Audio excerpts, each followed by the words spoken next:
Good afternoon, everybody. It's Rick Thomas from Obsolete Video Services. Alright, guys.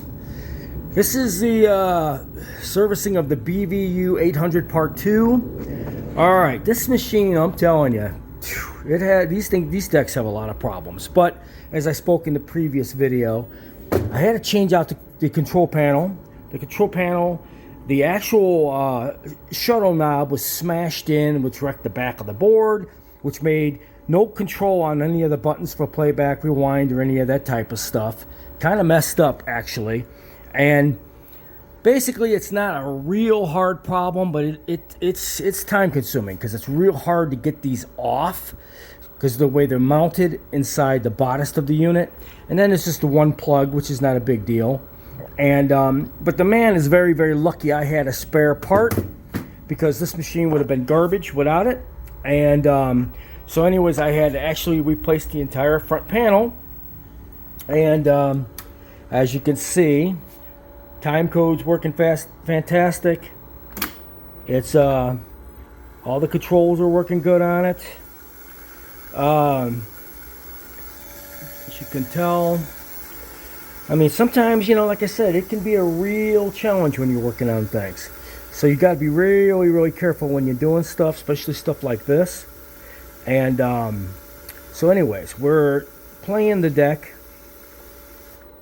As you can see, it does work. Gonna do the rubber and all that on my next bout of work on this thing. But as far as mechanism wise, this thing was not really working. The front control panel was damaged. Either it was like that when they shipped it, or it was like that during shipping. Never ever box something with just paper. If you're gonna put it in an oversized box, you gotta pad the living hell out of these units. They are 90 pounds, people.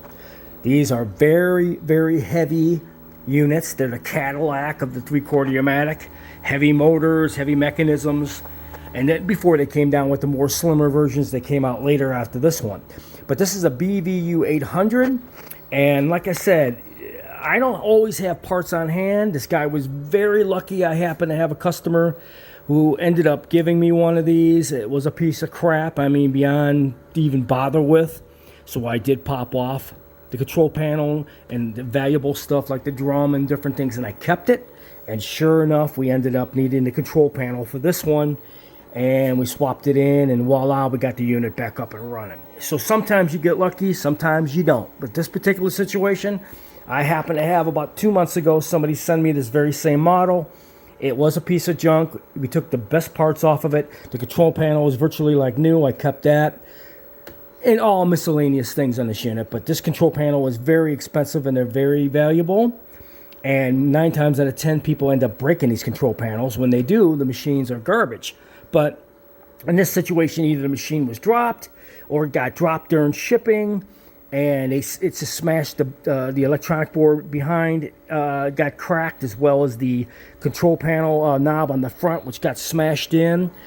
And maybe it was done during shipping, I don't know, but it was in an oversized box, and you don't use paper, you use proper shipping materials, which FedEx, if you take it to a FedEx store, they never do that anyway. So it's kind of bizarre. But anyways, we did swap out the control panel, and the machine is now up and running.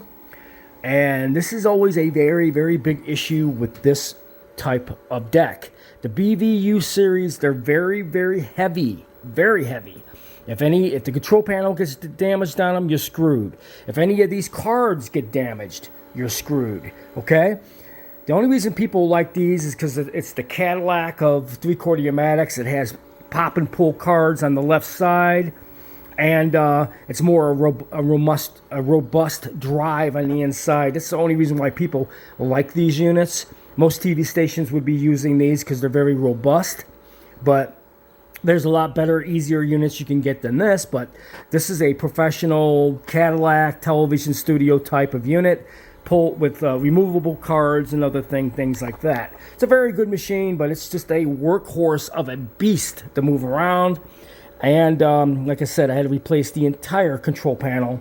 And these are, like I said, if they were still able to buy one of these control panels, they're extremely expensive. But I happen to have one from another machine. I have to, tell these guys I'm gonna work up a charge for this. I do have to bill them for this replacement part because this is not what I was actually going to do. It was just to service the deck, not replace a complete control panel on this unit. So I hope you guys enjoyed this video.